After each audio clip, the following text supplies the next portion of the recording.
Underscore. My name is Richard Unwaje. On the show today, as usual, full of the biggest sporting stories coming out, and of course, full of what we'll be expecting from those, in the future. The future is always important when it comes to sports. And someone say, countdown to the league. Yeah, the EPL, the La Liga, and some will call it the Champions League. We are done with the World Cup, but of course, some little one or two dropping from the World Cup. All right, let's start the show today with what's happening around the Super Falcons of Nigeria. That's Nigeria's female national team, which of course are already in the Morocco, Casablanca, Morocco, where they are preparing for the WAFCON. Now, the Super Falcons will be hoping to defend the title. They won the WAFCON some almost same time last year, where they won the 10th title. The Super Falcons hoping to get the 11th title when they will be going out come from 28. The first game's on 28th of this month. Now, some updates from the Super Falcons camp already. We have 23 players already.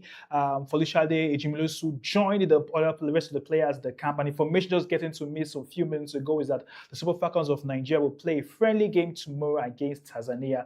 Now, on Atlantic TV, we'll give you all the full update on what's happening around the Super Falcons. We'll give you total coverage of the WAFCON in Morocco, where we'll give from the interviews to what will be happening, during the games, and it's just going to be a real full package. So wish the girls success. It's 11th title they are going for. They're going for the 11th title. And for many, many Nigerian football fans, they believe that the Super Falcons really give us that great joy. Don't forget that they remain the most successful football team in Africa, winning the WAFCON for a record 10 times. And they're going for the 11th time. Debate around, still around where they have been settled after the last WAFCON in Morocco. Don't forget they had a lot of promises. But the great news we are hearing from the camp is the players are happy.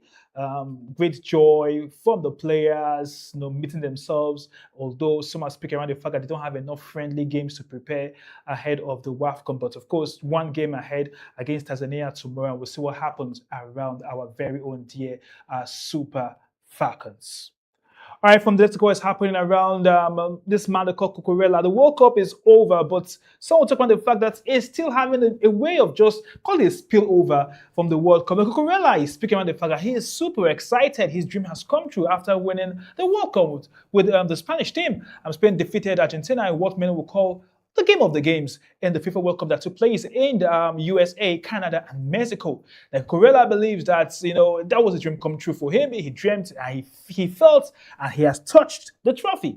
Now, anybody who followed up the game will remember how Corella was that big blocking, that man who did all the, call it the blocking defensively. And for him, he's super excited to achieve that. Of course, I will wish Corella success. He has moved to Real Madrid. It's no longer news again. And for many Chelsea fans, will be asking themselves the big question, what happened? How come this particular man left their club? It was one of the biggest shockers that happened during the World Cup, where we saw Cucurella moving out of Chelsea to Real Madrid. He was part of Jose Mourinho's, new team there, winning the World Cup.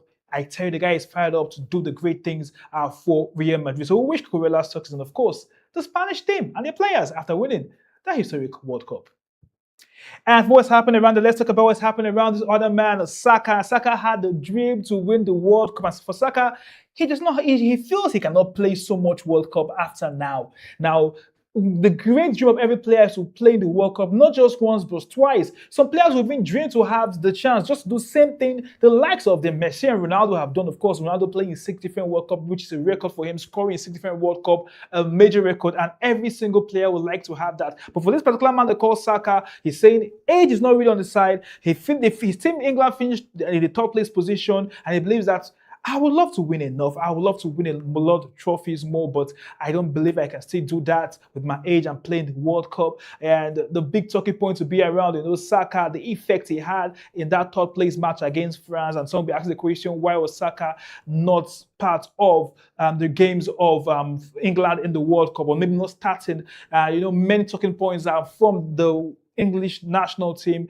going into that World Cup where they finished third. Some are still criticizing the likes of Kobe Meno, who did not have the chance to play for England.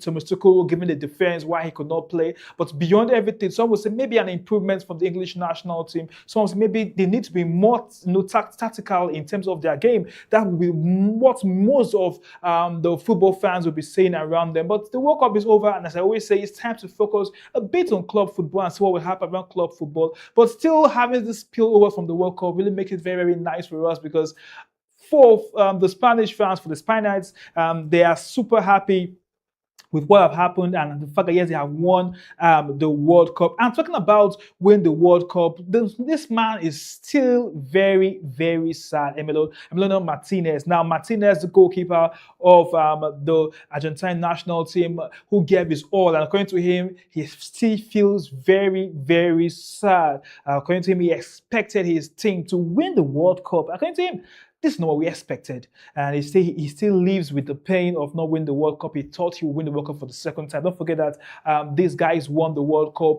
about 4 years ago, Argentina. It was a very great game. Martinez, the goalkeeper, was very, very brilliant for Argentina. Made a lot of saves for many people. He kept Argentina in the game until when the goal came in the extra time of that match. For him, he still felt deep pain within him. He saw himself win the trophy, and he felt this was just my chance. But it was not it's his time. Someone say it was the time for Yamal and the rest of the team to win the World Cup. And someone say he had a great dance 4 years ago in Qatar. Remember that his dance? Yes, that popular dance after he saved that penalty. And he was hoping to have that dance again, but no way. So no way. He had no chance to have that beautiful dance. So of course, we wish him success with his club. All right, so let's move from there. Let's look at what's happening around Xavi, the former coach of Barcelona and the former player of Barcelona, where the man believes that he's sure of one thing, that his next target is to coach a national team and maybe be part of the AFCON or coach in one major tournament like maybe the Copa America. Now, many know Xavi for his great performance from when he was in Assad in Qatar, coaching the club there before he moved to Barcelona. And now he believes that his major focus right now is to coach a national team. Now, many will look and see what will happen around this particular man and which national team he will be coaching next. I think it's the era of new generation of players where we have new generation of ex-players or who are now moving into the coaching scene, and most of these players in the coaching scene are doing one thing which is very important, making sure they put what they learned on the field into practice as coaches. And now Xavi will be one of that men that many will expect. And Xavi Hernandez will be that one man many will expect to do the needful. 117 million pounds this particular man signs, or just few players that are above Rogers' movement to Chelsea. With the big price tag on him, many will speak on the fact that the expectation will be very, very high because many will expect him to do the needful. Now, he has spoken about one player called Cole Palmer, and Rogers believed that Cole Palmer played a very, very important role, which of course helped him to make up his mind to play for Chelsea.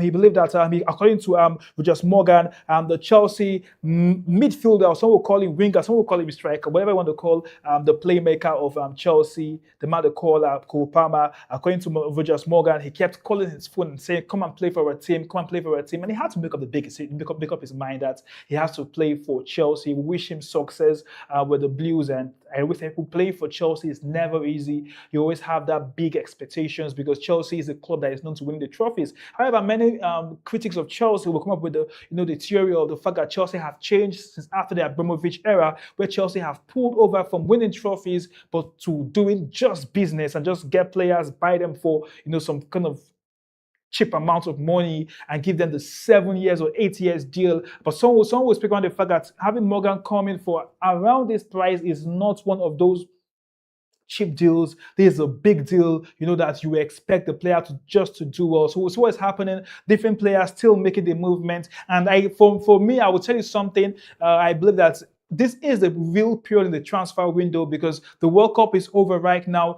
Many clubs can now sit down and do real business and get the real players. I tell you, the next 1 week, we'll see players moving from different clubs to another, just as we keep counting down to when the EPL will start and when the La Liga and, of course, and the Italian Serie A will start. But this will be the period where the big players will make the movements. And I'm still talking about making important moves. Let's talk about Phil Foden, where Phil Foden have signed a new contract that will keep him with City to 2030. Now, Phil Foden, many will speak about Phil Foden 2 seasons ago, and Phil Foden was that big magic in Man City's team, although missed out in the World Cup. But Phil Foden has a new contract signed to his name where he would remain with Man City to 2030. Right, we wish Phil Foden success, and for many City fans, can we get the best of Phil Foden again? Can we see Phil Foden giving us all that great football that we used to see? Phil Foden was just this great player who played very, very beautiful football. We saw everything he normally, used to do about 2 seasons ago. And some are speaking on the fact that they don't know what really happened to him in last season, where we did not see him give us that 100% football. The fact that he won the PFA Player of the season, and the fact that we saw a regression in Phil Foden, who will be like Phil Foden, who many spoke about being the big lights, missed out on the World Cup. But someone spoke on the fact that it's time for us to see another new Phil Foden. Maybe a new contract will trigger the rebirth of this English star. And from Phil Foden, let's talk about the man who is changing his identity. Now, this particular man has gotten the whole world talking. And for some people, is this AI? Is this real? Vinicius Jr. have done a call it a chin surgery to change his looks. Now, he had to put some, pictures on social media, tell the whole world, I've changed my looks. I'm now looking a bit different. But this particular decision have gotten many people talking around the fact that, whether he made the right decision to change his looks or maybe he did the wrong decision. But this is a Vinicius Jr. that we know who is good on the field. But for some, would this new face change or this new facial appearance affect his football? Some will say, no, the football comes from the legs and everything. But so also some will look at the fact that he has been one player who have gone through, maybe facilitated or gave him the reason why he's okay, come on, let me just do this. Let me just change the look and everything. And for many people, they believe that this might also be a distraction to his game because many people will now be trying to judge his performance with his new look. So Vinicius Jr. changing his look is really, really one very, very interesting thing that have gotten many, many football lovers talking. Now, the Real Madrid star, not a new Real Madrid star, but the Real Madrid star will be expected not just to have the new looks, but to have new goals coming in. And Real Madrid would have a lot of work to do in the coming season. The fact that the new coach, yes, Jose Mourinho, many will expect them to do more of the goal scorings. They didn't have a great season last season, doing a lot of try by errors, but now many will expect the likes of Kylian Mbappe, who is coming from the World Cup fired up to score goals. Many will expect the likes of Vinicius Jr. To be up in his game. Jude Bellingham had a great time in the World Cup playing for England, having several assists. Many were expecting to have that playmaker role, in between. There's the talking point around whether Olise will still move to Real Madrid, will still be on one side of the table. So it will still be a very, very interesting period where we'll see a lot of movement, but Real Madrid will still remain that particular, call it, club that many people will put a lot of focus on and see what will happen around them. We wish them real success. And let's move to the Commonwealth Games, where Nigeria is set to give us all the best when it comes to athletics. The Commonwealth Games is set to start tomorrow.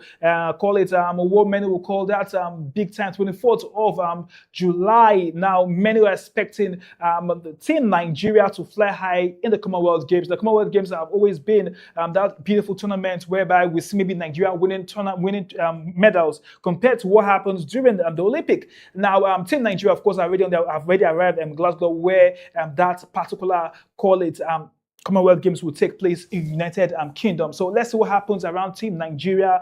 The big focus will be on them, on what can they be able to achieve from Nigeria. How many medals can they be able to, get back? Nigeria, of course, having a full house of contingents joining them. They had a preparatory, or some will call it the hits, taking place in Lagos, where they selected the best of the best to represent and fly Nigerians colors high. Now, the Sports Commission believe that they've put everything in place to make sure that Nigeria just do well in the Commonwealth Games. So the Commonwealth Games is happening almost same time. We'll have the WAFCON, happening in call it Morocco. So in Scotland, we would have a very interesting one happening around the Commonwealth Games. While in Morocco, the Super Falcons of Nigeria will be gunning to win the 11th title in the WAFCON, and we'll see how that plays out. But We wish Team Nigeria success, and hopefully they do definitely do well.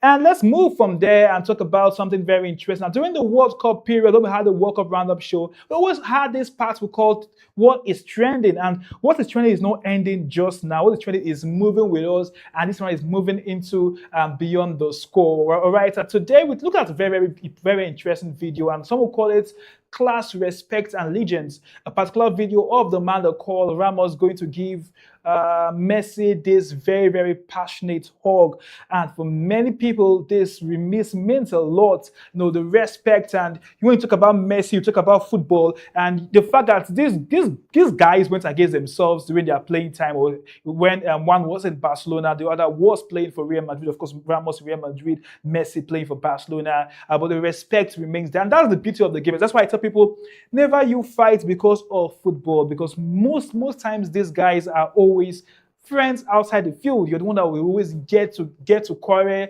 exchange words. Sometimes on social media, we see football fans using very abusive words of themselves. Of recent, someone shared will I call it will I call it comment from a Ronaldo fan who was insulting someone's father just because of the person supports Messi. So many people take football so deep, but I always tell people, I said these footballers, don't see it as a big deal. These guys just enjoy the game. They might look as if it's a big fight on the field. Outside the field, they are all friends, and they all, enjoy and just relax together. And this is what we just saw. Who would believe that Ramos would give Messi a big hug? But that was then. Back then, Barcelona Real Madrid El Clasico was a big clash, and all eyes would be on Ramos. Just remember something about Ramos, and something about Ramos and this particular guy they call